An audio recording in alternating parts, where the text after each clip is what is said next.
O Senhor esteja convosco. Ele está no meio de nós. Proclamação do Evangelho de Jesus Cristo, segundo Lucas. Glória a vós, Senhor.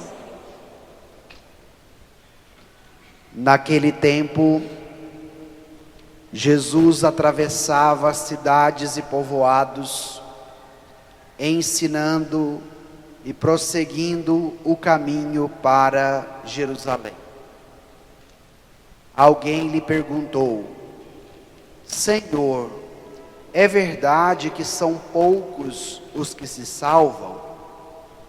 Jesus respondeu: fazei todo o esforço possível para entrar pela porta estreita, porque eu vos digo que muitos tentarão entrar e não conseguirão.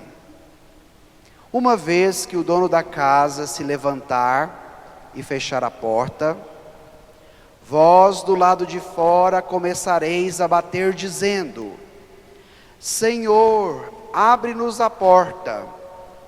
Ele responderá: não sei de onde sois.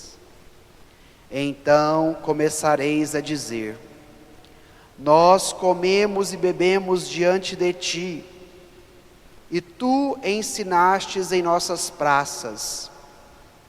Ele, porém, responderá: não sei de onde sois. Afastai-vos de mim, todos vós que praticais a injustiça. Ali haverá choro e ranger de dentes. Quando virdes Abraão, Isaque e Jacó, junto com todos os profetas no reino de Deus, e vós, porém, sendo lançados fora. Virão homens do Oriente e do Ocidente, do Norte e do Sul, e tomarão lugar à mesa no reino de Deus. E assim há últimos que serão primeiros, e primeiros que serão últimos. Palavra da salvação. Glória a vós, Senhor.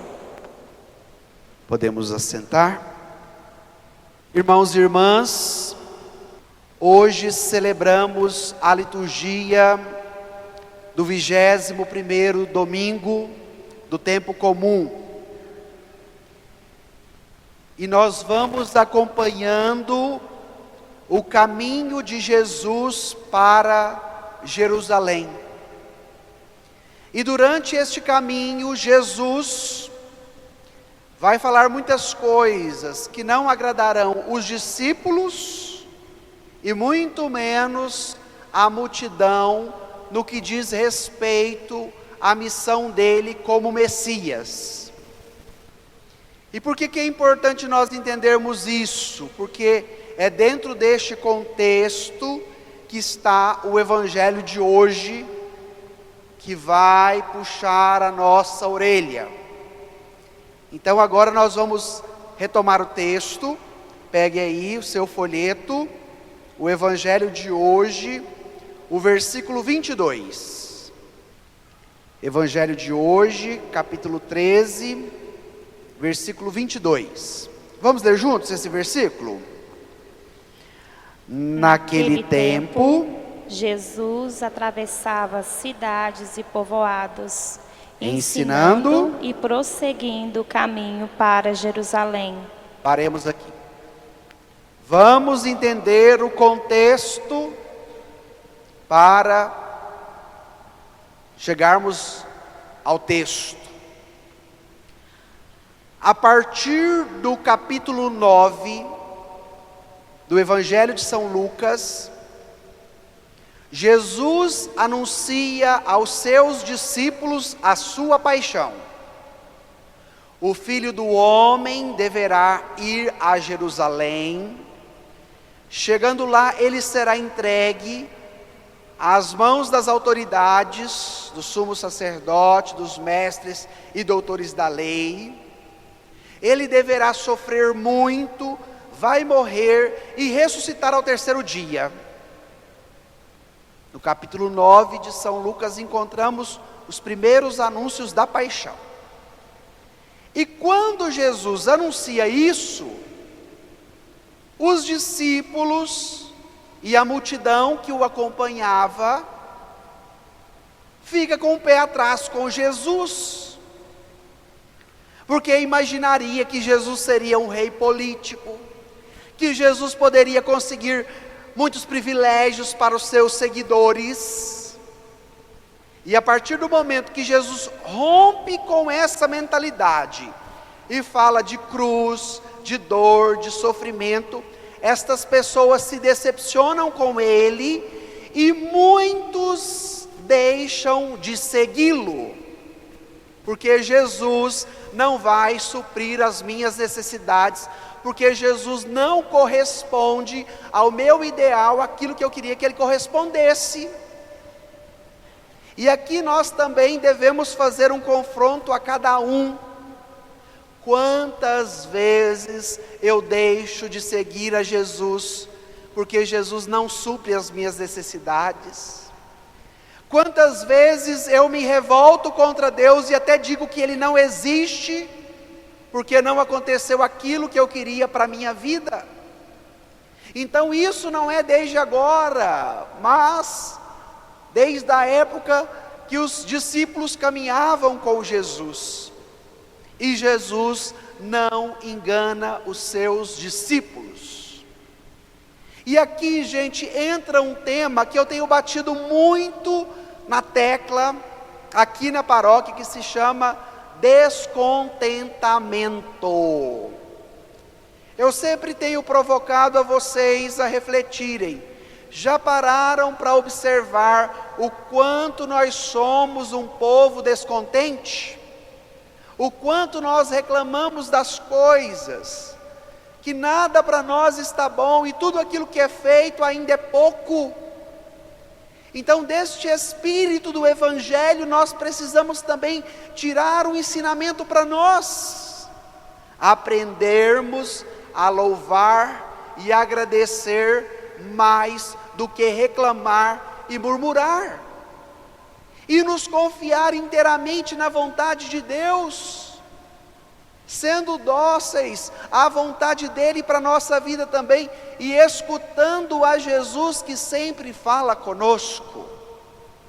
Por isso que o Evangelho acabou nos dizendo que Jesus estava caminhando pelas vilas, pelos povoados, e Jesus estava indo para onde? Para Jerusalém. Então é dentro deste espírito, já do anúncio da paixão, que Jesus faz o itinerário com os seus discípulos, certo? Então agora nós vamos voltar ao texto, no versículo 23. Volte aí no Evangelho e vamos ler o versículo 23. Acharam? Leiamos juntos. Alguém lhe perguntou: Senhor, é verdade que são poucos os que se salvam? Jesus estava caminhando, os discípulos e a multidão. Um aborda Jesus e o chama de qual nome? Como que este homem chamou Jesus? Senhor. O Kyrios.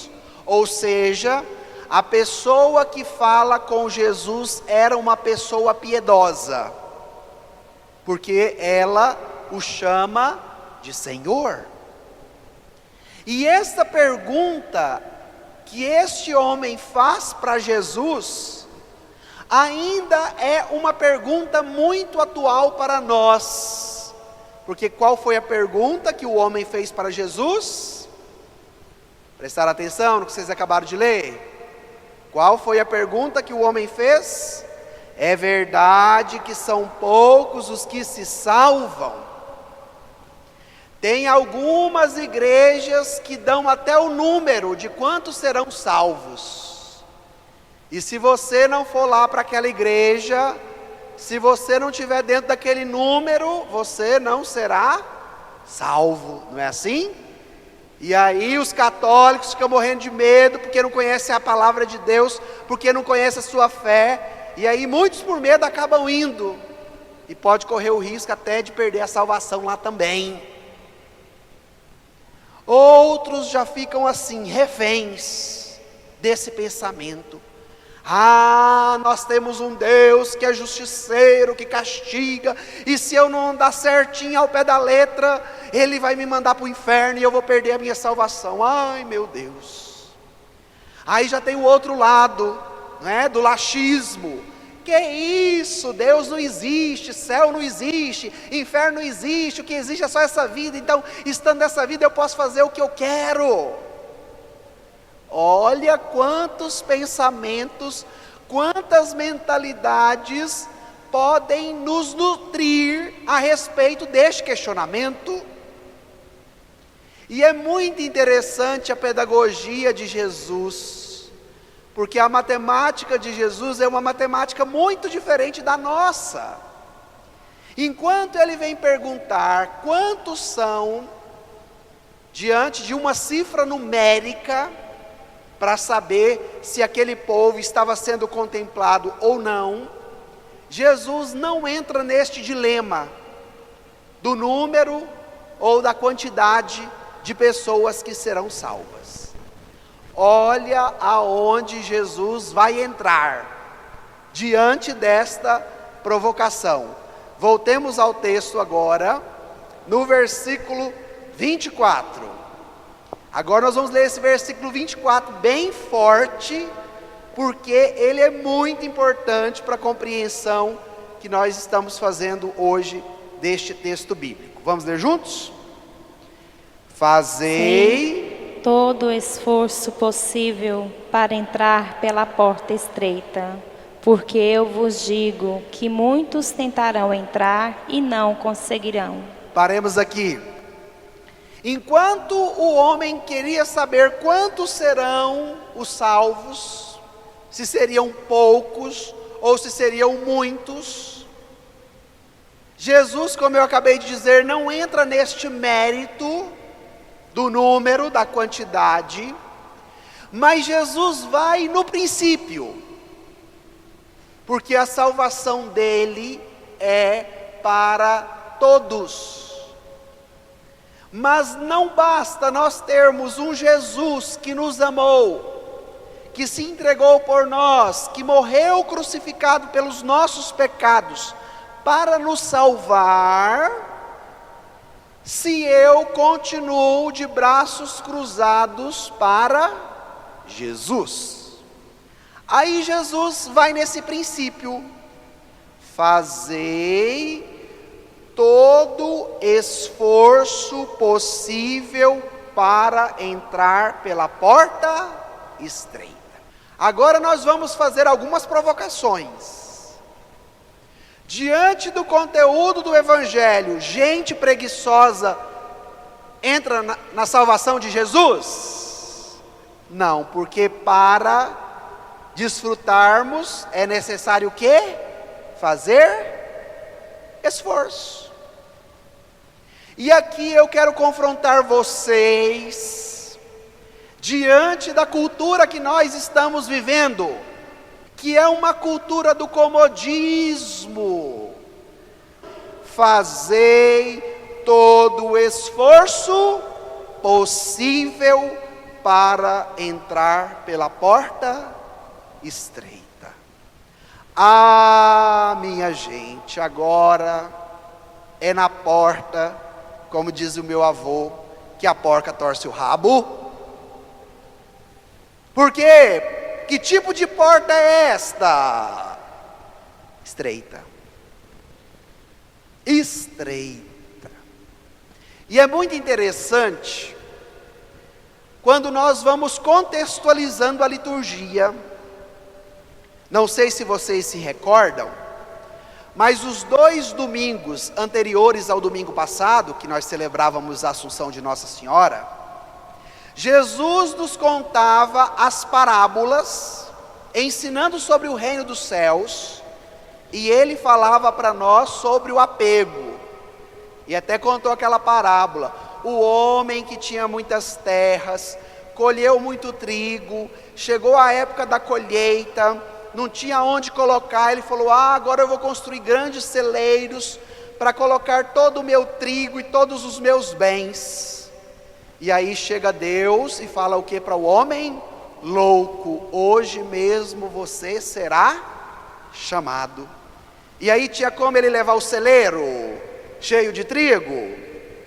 Tinha como ele levar todos os seus bens materiais? Por quê, gente? Porque a porta é estreita. E sendo a porta estreita, eu posso levar todas as mutrecagens que estão nas minhas costas?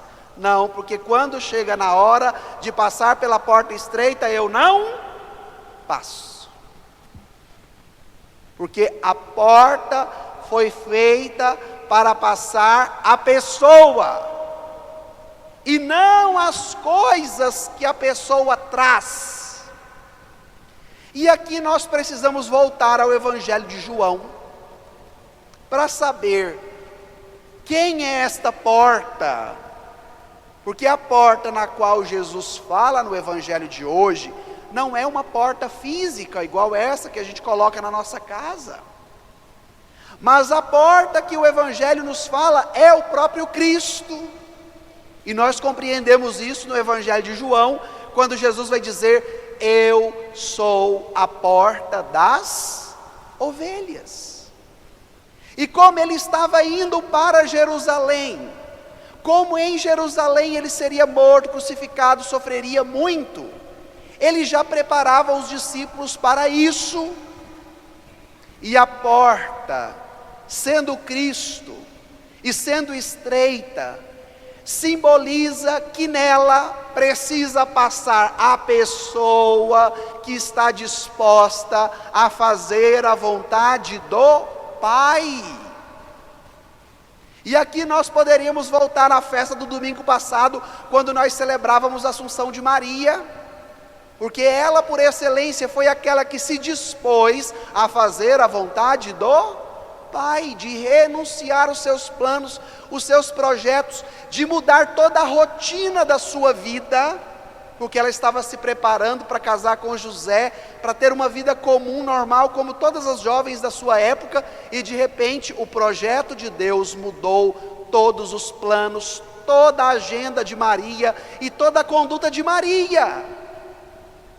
E nós, ouvindo Jesus falando que é preciso esforçar, o quanto possível for, também como exemplo de Maria, devemos nos abrir para que esta santa vontade se concretize em nós, porque nós também temos o desejo da salvação, queremos esta graça em Cristo, mas para que nós alcancemos a salvação, precisemos passar pela porta, e a porta é estreita.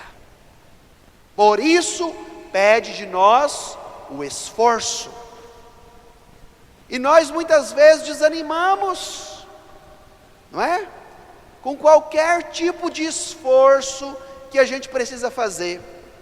Então, de repente, a pessoa está passando por um problema de saúde, ela precisa fazer um tratamento, ir ao médico toda semana, tomar os remédios, fazer os exames. Na primeira semana já desiste: não vou mais ao médico não, já não vou tomar mais o remédio não, já não vou mais fazer o exame não. Olha como nós estamos nos tornando um povo desanimado, um povo inconstante, que não prosperamos em nenhum tipo de caminho que começamos. Eu gosto sempre de dar esse exemplo. De repente a pessoa luta a vida toda para comprar uma casa. Padre, meu sonho é ter minha casa. Aí trabalha, faz financiamento, faz consórcio, compra a casa.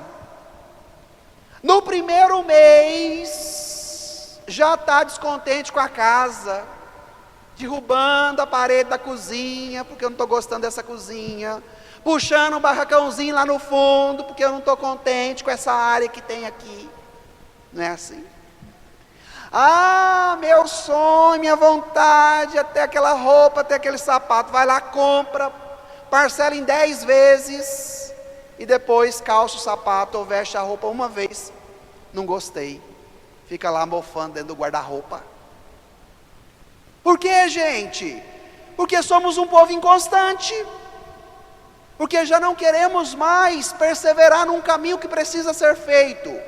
E se nós queremos alcançar a salvação que Ele já nos ofereceu, é necessário que nós nos esforcemos para entrar pela porta que é estreita. Agora, o texto continua e nós não podemos parar por aqui. Vamos para o versículo 25 e o 26. Olha o que vai acontecer agora no Evangelho. Vamos ler juntos os 2 versículos? Uma vez que o dono da casa se levantar e fechar a porta, vós, do lado de fora, começareis a bater, dizendo: Senhor, abre-nos a porta. Ele responderá: não sei de onde sois. Então começareis a dizer: nós comemos e bebemos diante de ti, e tu me ensinastes em nossas praças. Paremos aqui. A porta é estreita e vai chegar um dia que vai acontecer o que com ela? Puf, fechada. E só se entra por meio dela. Por isso que Cristo é a porta. Nós só alcançamos a salvação do Pai através de Cristo. E a porta é estreita por quê? Porque nela só passa a vontade do Pai. Por isso ela é estreita. E o que Jesus vai dizer lá na carta aos Hebreus? Eis que eu venho, ó Pai, para fazer a tua vontade. O que Maria disse lá na anunciação do anjo? Eis aqui a serva do Senhor, e faça-se em mim segundo a tua vontade. Então, se você quer passar pela porta que é estreita, é necessário a docilidade, o esforço para fazer a vontade do Pai, que sempre é a melhor para você. Porque pode chegar a hora que a porta esteja fechada. E aí o que vai acontecer? Eu vou lá bater palma, bato na porta, grito: Senhor, abre, eu sou lá de Senador Canedo, Senhor, o Senhor lembra que eu ia lá na missa do Padre Max? Eu comungava na missa, Senhor, de vez em quando eu rezava, Senhor. Aí você começa a sua lista. Ajudei nessa pastoral, fiz isso, fiz aquilo, dei uma cesta para o pobre, Jesus, no dia do Natal. Nós comemos e bebemos contigo, como se isso fosse um privilégio, e convencesse o Senhor de abrir a porta. Por que Jesus nos provoca com essa fala?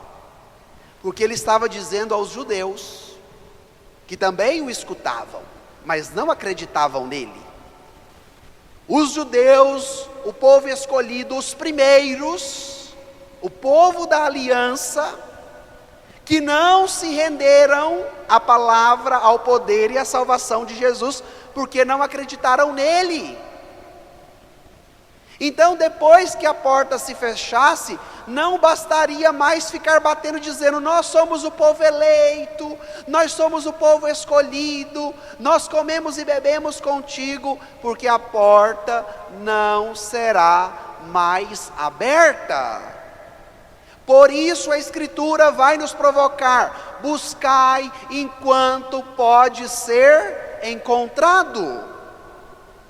E esta palavra é atual para nós, porque hoje ainda nos é possível encontrar, experimentar, fazer a experiência desse amor de Jesus nas nossas vidas, e querer a salvação dele, que nos tira da nossa zona de conforto, que contraria a nossa vontade egoísta, e que nos abre para servi-lo, para amá-lo, para nos entregar inteiramente a Ele, para dizer: Senhor, não seja feita a minha vontade, diante da minha cabeça dura, diante do meu egoísmo, diante do meu coração endurecido, por não aceitar a tua vontade, mas eu me rendo ao teu amor, eu me rendo à tua graça, eu me abro para que a tua santa vontade se concretize na minha vida.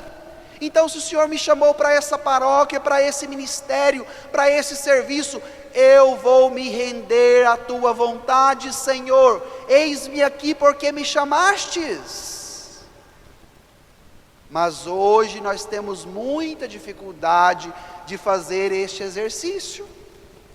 Mas nós devemos nos esforçar, esforçai-vos, porque a porta ainda está aberta para nós. Porque quando chegar o momento que ela estiver fechada, não vai adiantar mais bater, não vai adiantar mais fazer longos discursos, porque depois que a porta fecha, olha o que acontece. Voltemos ao texto para o versículo 27 e o 28.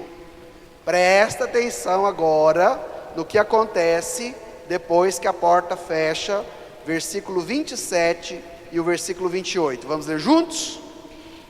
Ele, porém, responderá: não sei de onde sois, afastai-vos de mim, todos vós que praticais a injustiça. Ali haverá choro e ranger de dentes, quando virdes a Abraão, Isaque e Jacó, junto com todos os profetas do reino de Deus, e vós, porém, sendo lançados fora. Ai, ai, ai, ai, ai. É isso que você quer para a sua vida? Eu não quero para mim. Jesus está falando isso no evangelho de hoje para nos passar medo? Não! Jesus está falando no evangelho para nos catequizar, para nos alertar, para chamar a nossa atenção, para nos provocar a uma mudança de vida, para nos possibilitar a graça da conversão, para que nós não cheguemos aqui. Depois que a porta fechou, não adianta fazer discurso dizendo o que fez. Depois que a porta fechou, não adianta ficar batendo, porque não foram capazes de ouvir, não se abriram à vontade do Pai, a porta é estreita, e quando ela se fecha, não se abre mais. Então é uma exortação, é uma puxada de orelha bem forte que a palavra de Deus está nos dando neste domingo, para que nós mudemos a nossa atitude. Porque aqueles que ficarem fora, não passarem pela porta, irão para qual tipo de lugar? Um lugar que haverá choro e ranger de dentes. E que lugar que é esse, minha gente? Vocês sabem? O inferno. Mesmo, padre, mesmo. A porta estreita nos leva para onde? Para o céu. Mas o nosso egoísmo, a nossa injustiça, a nossa falta de fé, a dureza do nosso coração nos leva para o inferno. E às vezes nós nem precisamos morrer para chegar lá. Porque muitos acham que inferno é onde tem um capetinha segurando uma lança, cuspindo fogo de chifrinho. Não. Tem muita casa que já virou inferno há muito tempo. Quantas pessoas, às vezes eu ouço dizendo: padre, quando chega o final da tarde, me dá um desespero porque eu tenho que voltar para minha casa. E aí eu pergunto: mas por que isso acontece? Padre, porque a minha casa é um inferno. E o que é o inferno, minha gente? Aonde não existe amor, aonde não existe a salvação de Deus. E não havendo o amor, a salvação de Deus, a vontade do Pai sendo prevalecida, vai haverá o quê? Choro, tristeza, dor, angústia e ranger de dente. Quando uma pessoa começa a ranger os dentes, gente? Quando ela está muito fraca, quando ela não está mais lúcida, quando ela já está muito abatida por algum tipo de doença, ou quando ela está sendo dominada por um grande medo. Então, se vocês tiverem a possibilidade de viver com uma pessoa que tem problemas psicológicos, psiquiátricos, quando elas dão a crise, não é que aquele mal é muito forte na vida dela, como que a pessoa começa a fazer? Ela começa a se debater e a ranger os dentes. Isso é sinal do quê? Do mal que muitas vezes nos alcança e nos domina, já aqui nesta vida. Então é necessário nós nos abrirmos à força do Evangelho, que está dizendo para nós que a salvação é para você, é para mim, é para cada um, é para as nossas famílias, é para todos nós. Mas para que eu chegue lá, para que eu alcance, é necessário o esforço da minha parte, é necessária a docilidade do coração, para que eu acolha a vontade do Pai, como foi na vida de Jesus, como foi na vida de Maria, como foi na vida dos santos, como foi na vida de tantas pessoas que você conhece, seja da sua família, seja da paróquia, seja do seu grupo de amizade. Então não esperemos, minha gente, chegar aqui, aonde a porta está fechada, aonde haverá choro e ranger de dentes, porque nós queremos que a graça do Senhor nos alcance. Aí vem um probleminha, que eu também sempre gosto de citar, que nós não gostamos de ser contrariados na nossa vontade. Não é assim? Hoje nós vivemos numa cultura tão egoísta, tão voltada para o nosso umbigo, que nós não gostamos de ser corrigidos, que nós não gostamos de ser chamados a atenção, que nós não gostamos de ser contrariados na nossa vontade. E aí muitas vezes nós podemos ter duas atitudes. Os mais explosivos, de repente, quando são contrariados, brigam, falam, gritam, né? Faz aquele escarcéu. Outros, de repente, ficam calados, mas viram as costas e continuam como estavam antes, dizendo: eu nunca mais falo com aquela pessoa, eu nunca mais volto naquele lugar, eu nunca mais vou ao encontro do fulano, do ciclano, eu nunca mais volto àquela paróquia. Por quê? Porque já não sabemos mais ser educados. Diante desta realidade do nosso tempo, vem a segunda leitura, que não pode passar em branco. Pegue aí, segunda leitura, versículos 5, 6 e 7. Segunda leitura da carta aos Hebreus. Olha o que está escrito nestes 3 versículos, 5, 6 e 7. Vamos ler juntos? Já esquecestes as palavras de encorajamento que vos foram dirigidas como a filhos? Força! Meu filho, não desprezes a educação do Senhor. Não desanimes quando Ele te repreende. Pois o Senhor corrige a quem Ele ama e castiga a quem se... E é para a vossa educação que sofreis, e é como filhos de Deus que vos trata. Pois qual é o filho a quem o pai não corrige? Quem aqui é pai e mãe, levanta a mão, só para eu saber. Pode abaixar. 80% da assembleia, pai e mãe. Pai e mãe não tem que corrigir filho? Não tem que pôr de castigo, chamar a atenção, de vez em quando dar umas boas palmadas? Quando eu era criança eu era muito custoso, ainda sou, mas Jesus está me convertendo, né? Mas a minha mãe, meu pai, batia na gente. E eu sempre lembro da minha mãe, que ela falava assim: ó, eu estou te batendo, porque você fez essa arte, e é melhor você apanhar de mim, que sou sua mãe, que quero o seu bem, que te amo para te educar, do que depois você apanhar pela polícia. Minha mãe dizia desse jeito.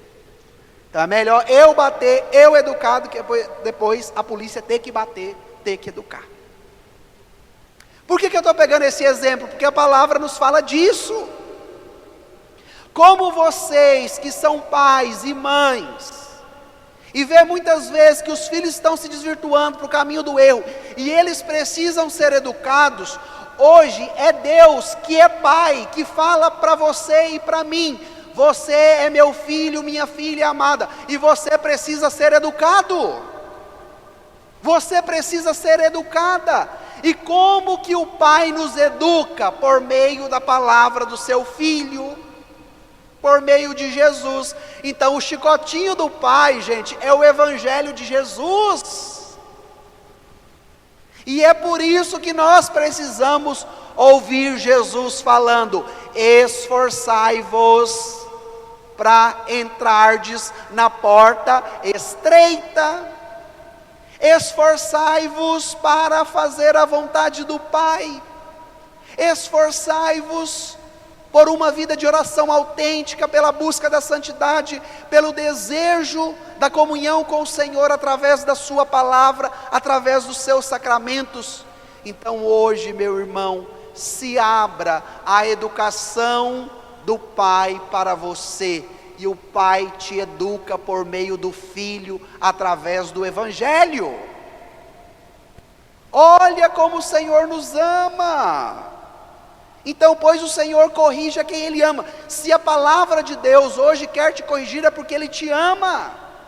Como você, como pai, como mãe, educa o seu filho porque você ama. E hoje nós estamos recebendo esta exortação, esta instrução do Senhor, porque Ele nos ama e precisa nos corrigir, porque Ele quer te ver na salvação do Pai. O paraíso, o céu é preparado para você. Ele não quer te ouvir depois gritando, batendo na porta que já está fechada e que não vai se abrir mais. Seja dócil e se renda à santa vontade do Pai, passando por Cristo pela porta estreita. Então hoje cada um de nós devemos fazer o nosso exame de consciência. Quais são as coisas que eu carrego e que estão se tornando fardos sobre os meus ombros, sobre os meus braços, que não me permitem passar pela porta estreita da vontade do Pai? Qual é o meu egoísmo? Qual é a dureza do meu coração? Qual é a minha cabeça dura? Quais são os meus sentimentos e as minhas vontades que precisam ser convertidas?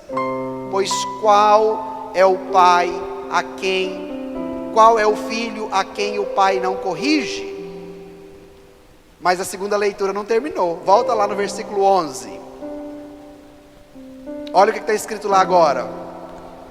Versículo 11, vamos ler juntos? No momento mesmo, nenhuma correção parece alegrar, mas causa dor. Depois, porém, produz um fruto de paz e de justiça para aqueles que nela foram exercitados. Paremos aqui. Vamos pegar o exemplo da família. Quando o pai e a mãe corrigem o filho chora, não é? Fecha a cara, faz careta. Tem uns que são mais rebeldes, até bate a porta, quando não grita com o pai e com a mãe. E de repente o pai e a mãe ficam com o coração na mão, assim, dizendo: padre, eu não podia, mas eu tenho que fazer. Por quê? Porque é para o bem dele, é para o bem dela. É isso que a palavra está dizendo. Que no momento que eu ouço o Evangelho falar isso me dá repulsa por dentro. No momento que eu ouço a pregação do padre, como diz muitas pessoas, eu entendo, a carapuça é para mim, e de repente eu não gosto, eu fico desconfortável. Mas se eu me abro à educação daquilo que me é oferecido, as coisas mudam. Então, se eu tenho meu filho custoso, que sempre faz aquela mesma arte, colocar o dedo na tomada, enquanto eu não fui lá, eduquei, chamei atenção, falei, dei umas palmadas, não parou de colocar o dedo na tomada. Por quê? Porque se eu não educasse, chegaria um dia que eu encontraria um menino pregado morto, eletrocutado onde? Na tomada. Então a hora de educar não é fácil, não é gostoso, não se delicia, mas é importante, porque depois que ela passa, o menino nunca mais vai colocar o dedo onde? Na tomada, e não vai correr o risco de morrer lá. Então virão os frutos positivos daquela educação que eu dei para o meu filho, para a minha filha. É isso que a leitura, a palavra está nos falando. Quando você se abre para a educação de Jesus, a educação que o Pai quer te dar, através da palavra do Evangelho, no início pode ser desconfortante, desagradável, te trazer uma sensação de desconforto interior, mas se você se abrir para a vontade do Pai, que sempre quer o seu bem, depois virão os frutos de paz e de justiça. E hoje como que está o nosso mundo? De paz e de justiça? Não, minha gente. O nosso mundo hoje é de briga, é de confusão, é de desentendimento, não é? De tantas confusões que nós enfrentamos no trabalho, em casa, no casamento, na educação dos filhos. O nosso mundo, infelizmente, hoje não é um mundo de justiça, pelo contrário, é um mundo de injustiça por causa do nosso egoísmo, por causa do poder, por causa da ambição pelos bens materiais. E como nós não nos abrimos à educação do Pai, através da palavra do seu Filho, nós vamos ficando sem paz e sem justiça, porque os frutos da educação do Pai, através de Jesus, o seu Filho, são frutos de paz e de justiça. Então você quer paz na sua casa, se permita ser educado pelo Evangelho. Se nós queremos justiça na nossa sociedade tão injusta, na nossa política tão corrupta, peçamos a graça de sermos educados pelo Senhor. E a palavra de Deus me encanta a cada dia, porque nós temos um Deus que nos ama tanto, que quer tanto o nosso bem. Olha como vai terminar a segunda leitura agora, depois. Eu sempre digo que a educação de Deus Pai é como de uma mãe, que dá a chicotada para educar, mas depois dá o beijinho para curar. Não é assim, vocês que são mães? Né? De repente vai lá, briga, bate e tal. Depois o menino, ai, tá doendo a mãe. Vem cá que a mamãe vai dar um beijinho que vai sarar. E dá o beijinho, sarou. Não lembra nem mais do couro que levou. Assim é Deus conosco. Olha para vocês verem agora no versículo 12 e no versículo 13. Volte aí na segunda leitura. Vamos ler juntos? Portanto, firmai as mãos cansadas e os joelhos enfraquecidos, acertai os passos dos vossos pés, para que não se extravie o que é manco, mas antes seja curado. Mas antes seja Curado. Nossa! Dá vontade de chorar lendo isso daqui, não dá? Vocês prestaram atenção? Firmai as suas mãos cansadas. O que significa firmar? Segurar, elevar, levantar. Então quando as suas mãos estiverem cansadas, você diga ao Senhor: Senhor, firma as minhas mãos, fortalece diante da minha fraqueza, me eleva, porque tudo está querendo me puxar para baixo, de não me permitir de fazer a sua santa vontade, de não me deixar servir, de não me deixar ir ao encontro do outro, e isso está me cansando, Jesus. Hoje, quando nós olhamos para o rosto das pessoas, nós só vemos abatimento, nós só vemos cansaço, porque nós estamos perdendo a capacidade de sermos corrigidos pela palavra e de pedir ao Senhor: firmai as minhas mãos cansadas, pelo peso do fardo que eu carrego, pelo cansaço da minha semana, pelo meu trabalho constante, Senhor, firma as minhas mãos cansadas e os meus joelhos enfraquecidos.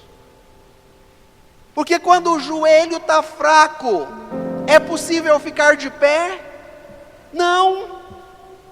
Quando o joelho está enfraquecido, é possível andar? Não. Por quê? Porque nós precisamos dele para esta movimentação. E pode ser que além das suas mãos enfraquecidas, sejam também os seus joelhos, que têm te levado a viver como uma cobra. Vocês já viram uma cobra? Como é que ela vive?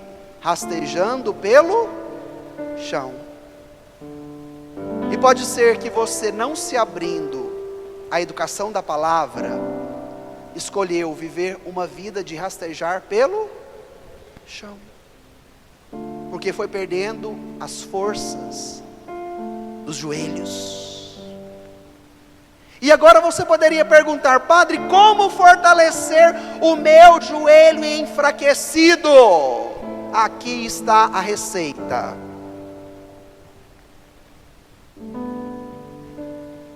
Fazer o que com os joelhos? Se prostrar diante da cruz de Jesus. Aqui é o lugar aonde os seus joelhos serão fortalecidos para que você viva de pé, na dignidade de filho que você é e de filho amado. Porque quem está de joelhos diante do Senhor está com os braços, com as mãos erguidas para Ele, porque foi do coração dele aberto em fazer a vontade do Pai, da porta estreita, que nós temos a possibilidade de entrarmos e chegarmos até a misericórdia e o amor do Pai. Será que Jesus não merece uma salva de palmas, gente? Nossa! É isso! Porque é Ele que firma as nossas mãos cansadas para o alto, porque é os nossos joelhos prostrados diante dEle que nos levanta para que a gente vença as batalhas da vida, que a gente vença o nosso egoísmo, que não quer nos deixar entrar na porta estreita, porque já não é mais a vontade do Pai, mas é a minha vontade. Acertai os vossos passos, os passos dos vossos pés, para que não se extravie o que é manco, mas seja curado. Olha que grande declaração de amor que hoje Deus nos dá por meio da sua palavra. Não serão as nossas fraquezas, os nossos pecados, as nossas debilidades que nos impedirão de entrar pela porta estreita, por mais que ela seja estreita. Porque é tudo aquilo que nos atrapalha, tudo aquilo que nos enfraquece, tudo aquilo que nos impede de fazer esta experiência do esforço para entrar na porta estreita, pode ser curado, libertado, tirado pelo poder do sangue de Jesus derramado na cruz, porque Ele nos cura para amá-lo, Ele nos cura para que nós o sirvamos e sirvamos também os nossos irmãos. E eu sempre tenho batido nessa tecla: quantas farmácias se abrem em Senador Canedo a cada dia, a cada semana? Porque hoje nós já não queremos mais esse remédio que cura, nós queremos dopar-nos com tanto Rivotril, Lexotan, sonífero, Gadernal, para ficar 5 dias anestesiado e dormindo, sem lidar com a realidade do dia, porque ela é muito dura, padre. E não sabemos buscar este santo remédio que está disponível a todos nós, que é capaz de curar as nossas feridas, que é capaz de sarar as nossas chagas abertas, que é capaz de expurgar todo aquele pus, toda aquela secreção que você trouxe de uma história, de uma situação ou de um problema mal resolvido, que você carrega na sua história há tantos anos, e que te faz viver como cobra, rastejando pelo chão, porque você perdeu a capacidade de se prostrar diante da cruz de Jesus, e de estender as suas mãos a Ele, e dizer: firma as minhas mãos, e levanta os meus joelhos, porque eu não quero mais viver manco. O que é uma coisa manca? É uma coisa que falta um pedaço, não é? Se você tem uma mesa lá na sua casa que tem 4 pernas, e uma perna está menor do que a outra, está faltando o quê? Um pedaço da perna, por isso que a mesa fica manca. Aí eu tenho que pegar um pedaço de tijolo, uma pedra, colocar alguma coisa para firmar, porque senão a mesa não cumpre a sua missão, porque ela está manca. Uma mesa manca, se ela não tiver um cálcio, ela não cumpre a missão dela. Você não pode pôr nada em cima da mesa que cai. Um banco manco, uma cadeira manca, não cumpre a sua missão, a sua função, porque se você senta, ela te derruba, porque está manco. E a partir do momento que você escolhe viver uma vida manca, você não cumpre a sua missão.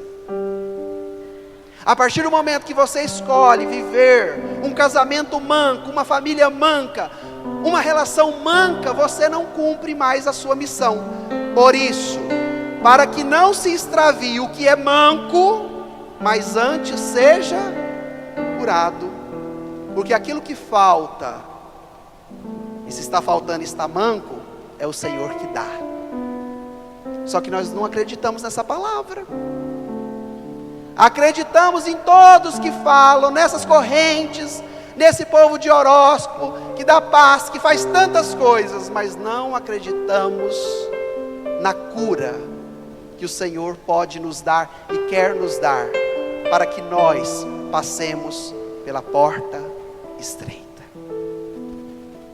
Então agora, vamos encerrar essa pregação pedindo isso. Olhe para as suas mãos agora, deixe os seus folhetos de lado. E olhe agora para as suas 2 mãos, e vai dizendo assim: Senhor, firmai as minhas mãos cansadas.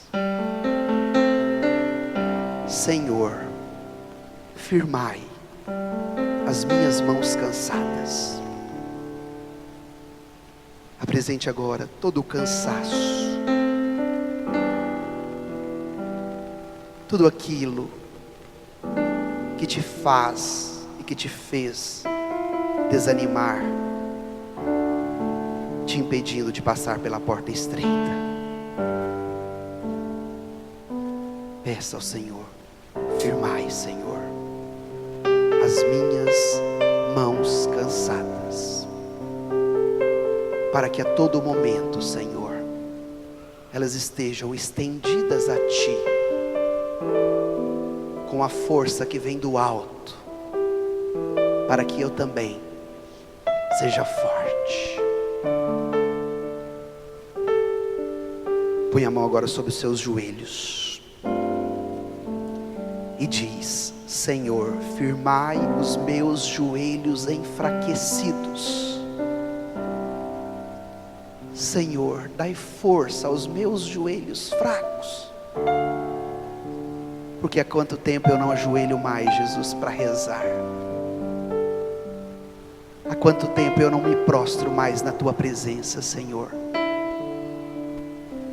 E é por isso que eu tenho vivido caída pelo chão. Firma, Senhor, os meus joelhos enfraquecidos, para que a força do alto me alcance nesta manhã, e eu tome a decisão de estar de pé diante de Ti. Agora põe a mão sobre o seu coração e fala: Senhor, cura o meu coração machucado. Tira, Jesus, todo o orgulho, toda a vaidade, toda a arrogância, toda a soberba. que me fez abandonar a tua vontade, abandonar o meu ministério, abandonar o serviço à tua igreja, abandonar a ajuda ao próximo. Quantas pessoas eu deixei à beira do caminho porque eu desisti delas, Jesus. Dai-me a graça de, como o Senhor, estar disposto a fazer a vontade do Pai, porque na porta estreita só passa a vontade do Pai, e eu quero, Jesus, passar pela porta estreita. Vai dizendo isso: eu quero, Jesus, passar. Eu quero a tua salvação, eu quero a tua graça. Mas para que isso aconteça, o Senhor precisa firmar as minhas mãos, o Senhor precisa erguer os meus joelhos, e o Senhor precisa curar o meu coração chagado, para que neste domingo eu saia daqui transformado pela tua graça e pelo teu poder. Eu me rendo, Jesus, ao teu amor. Eu me rendo à tua palavra, Senhor. Eu me rendo à tua educação, que quer me educar para que eu alcance a salvação de Deus na minha vida e na minha família.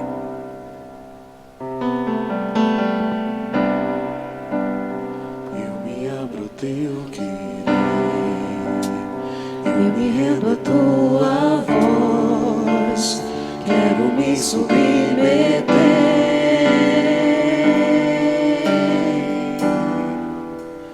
Quero conhecer teus planos,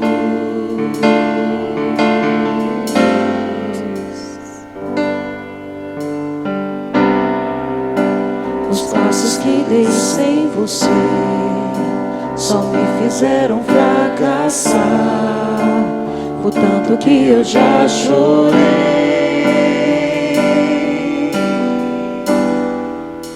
Me arrependo dos meus planos.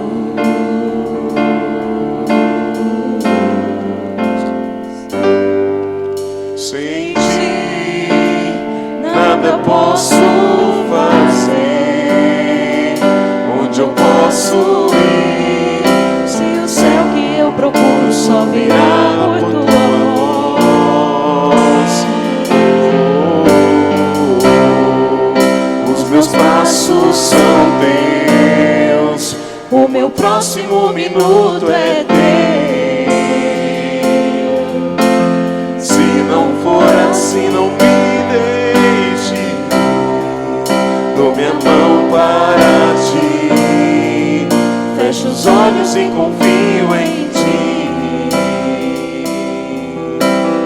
Leva-me, Senhor.